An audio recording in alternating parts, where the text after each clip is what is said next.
नमस्कार साथियों, सभी का स्वागत है आपके अपने ऑनलाइन प्लेटफॉर्म बिना क्लासेस पर। देखिए, आपको आधुनिक भारतीय इतिहास पढ़ाया जा रहा था। बेहद इम्पोर्टेंट है, बेहद इम्पोर्टेंट हर एक एग्ज़ाम के लिए। सिर्फ यूपीएससी ही नहीं, UPPCS, APFC, CUET, UP triple SC का 15 का पेपर है।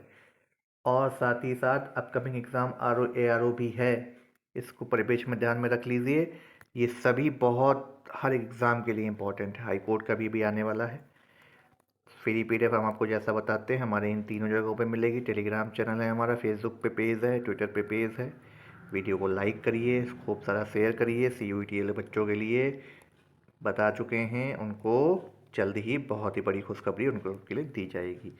तो चलिए, हम आपको पूरा स्वतंत्रता संग्राम का विद्रोह बता चुके हैं। क्रांति हो चुकी है, सफलता असफलता सारे कारण सब कुछ आपको बताया जा चुका है।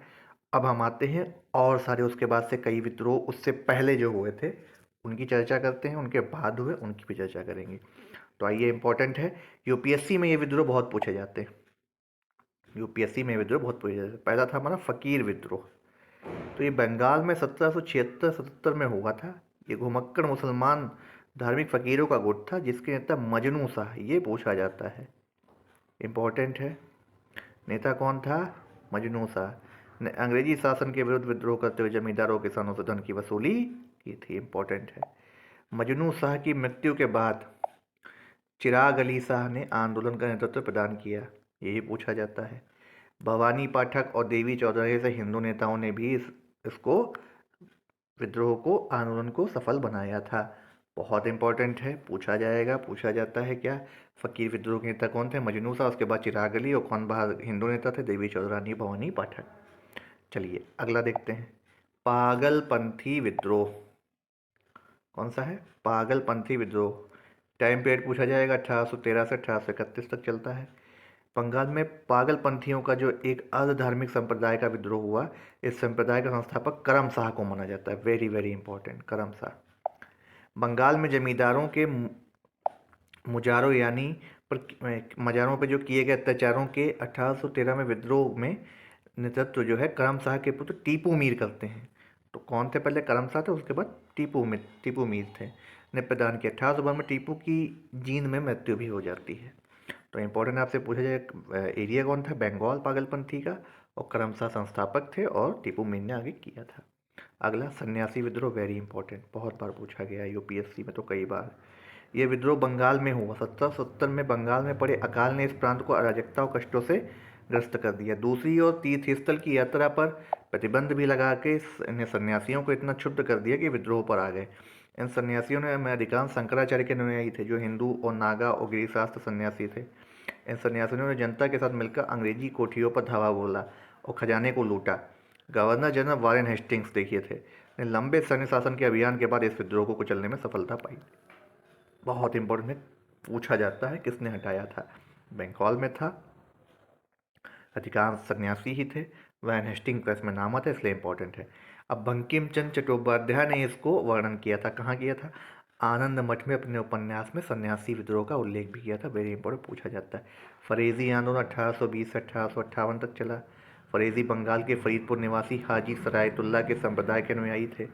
जमींदारों द्वारा या किसानों के शोषण के विरुद्ध आंदोलन चलाया गया था, जिसका कालांतर में उद्देश्य अंग्रेजों को बंगाल से बाहर कर मुस्लिम सत्ता स्थापित करना हो गया था। अब इस आंदोलन का नेतृत्व किसने किया था? फरेजी का। तो मोहम्मद मोहिसी ने। दादू मीर, इंपॉर्टेंट है, बहुत बार पूछा गया है।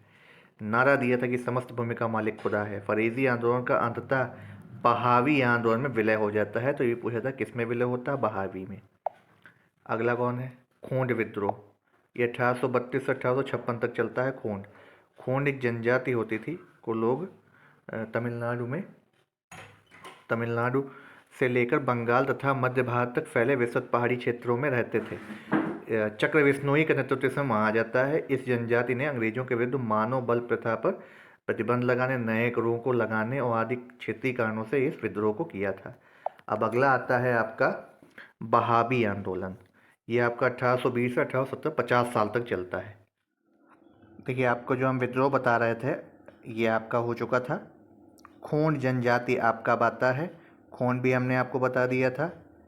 और अब आपकी वहाबी आंदोलन आ गया था, जिसमें आपका विलय हो जाता है। कौन विलय हो जाता है? आपको हमने बताया था, जो आपका आंदोलन विलय होता है वो ये था, देखिए,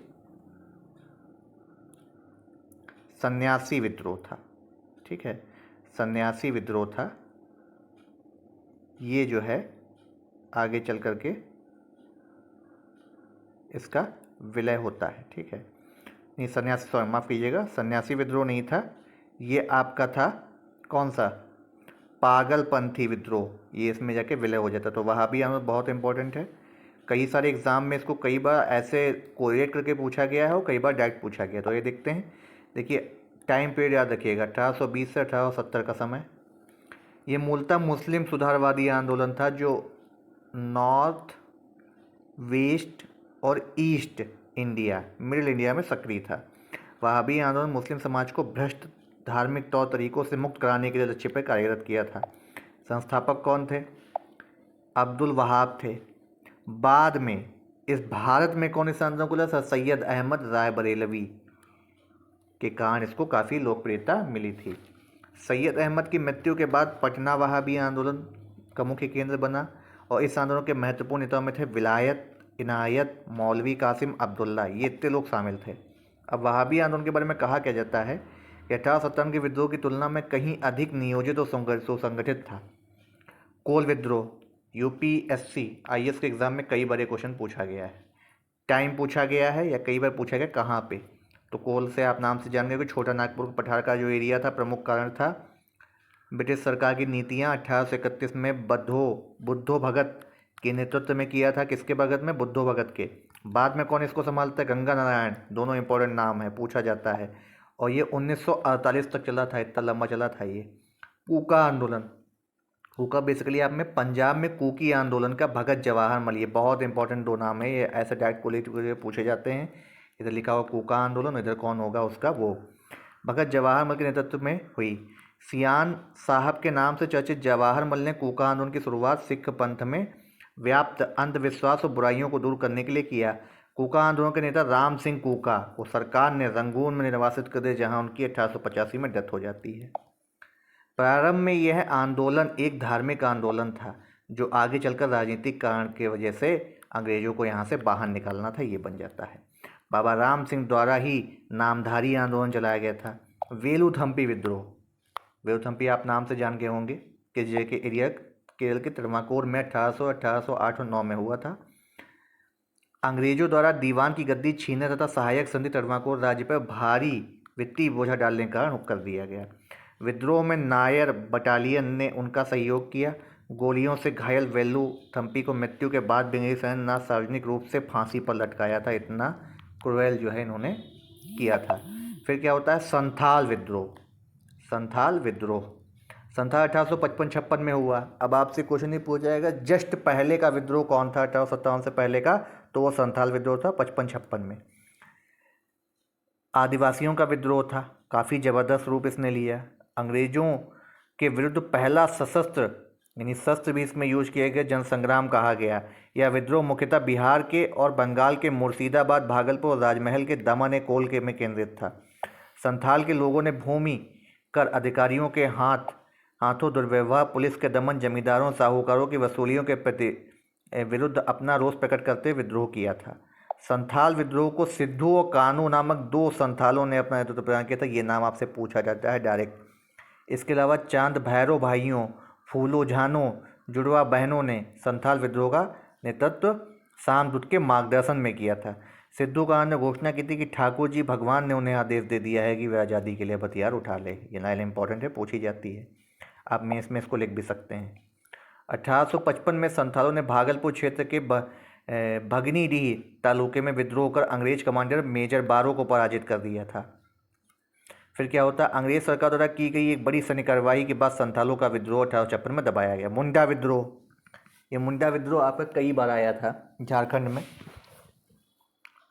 मुंडा विद्रोह 1893-1900 के बीच बिरसा मुंडा के नेतृत्व में हुआ था। इसका अवधि सर्वाधिक चर्चित आदिवासी विद्रोह के रूप में ही माना जाता है। मुंडों की पारंपरिक भूमि व्यवस्था खूंट कट्टी या भुंडारी की जमींदारी जो थी उसको परिवर्तन करने से इन्होंने विद्रोह की शुरुआत करी थी, लेकिन कालांतर में बिरसा ने इसे धार्मिक और राजनीतिक दोनों का रूप दिया था। बिरसा अभी भी वहाँ पे मुंडा जनजाति है और उसके सीएम भी बनते हैं। बिरसा मुंडा को उल गुलान यानी महान हलचल और इनके विद्रोह को उल्लुग्न यानी महाविद्रोह के नाम से जाना गया। ये इंपॉर्टेंट लाइन है। 1855 में बिरसा को अपने भगवान का दूत यानी जगत पिता धरती आबा भी घोषित किया। हजारों मुंडाओं का नेता बन गया। उन्होंने कहा था कि गैर आदिवासी से हमारी लड़ाई होगी और उसके खून से ज़मीन इस तरह लाल होगी जैसा लाल झंडा।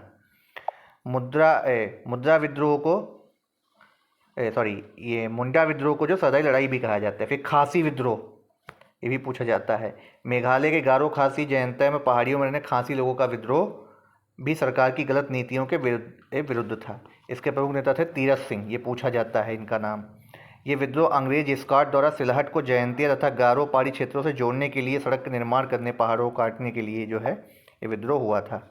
पहाड़ों काटने में जिन्होंने रास्ता बनाया था उनका नाम क्या था? दशरथ मांझी। रंपा विद्रोह, ये आंध्र प्रदेश के गोदावरी जिले में एक स्थित है। गोदावरी जिले के उत्तर में रंपा क्षेत्र में हुआ। आदिवासियों का ये विद्रोह साहूकारों के शोषण, वन कानूनों के विरुद्ध 1880 में राजू रंपा इसके वो थे और इस विद्रोह को सरकार ने कुचल दिया था। 1922 से देखिए, अब कौन सा था आपका? खासी विद्रोह हमने आपको बता दिया था क्या रीज़न था, खांसी वाला आपका हो गया था। और अब आपका आता है रंपा विद्रोह। 1922 से लेकर के 1924 के बीच रंपा विद्रोह होता है। इसके नेता थे अल्लारू सीताराम राजू, पूछा जाता है, जो गैर आदिवासी नेता। इन्होंने ज्योतिषी और शारीरिक उपचार संबंधी विशेष शक्तियों से युक्त होने का दावा भी किया था। सीताराम राजू को जो है गांधी के असहयोग आंदोलन से प्रेरणा प्राप्त हुई थी और ये आदिवासी कल्याण हेतु जो है हिंसा को आवश्यक समझते थे। 1924 में सीताराम राजू की हत्या कर विद्रोह को कुचल दिया गया। मुंगेर बिहार में बर्तिहाल विद्रोह हुआ था, वकासत भूमि की वापसी थी। महाराष्ट्र में जो है आपका रामोसी कृषक जत्था वासुदेव बलवंत फड़के ने स्थापित किया था। नागा आंदोलन भी हुआ था, जिसकी शुरुआत हुई थी युवा गैंगमई जदो नांग ने करी थी।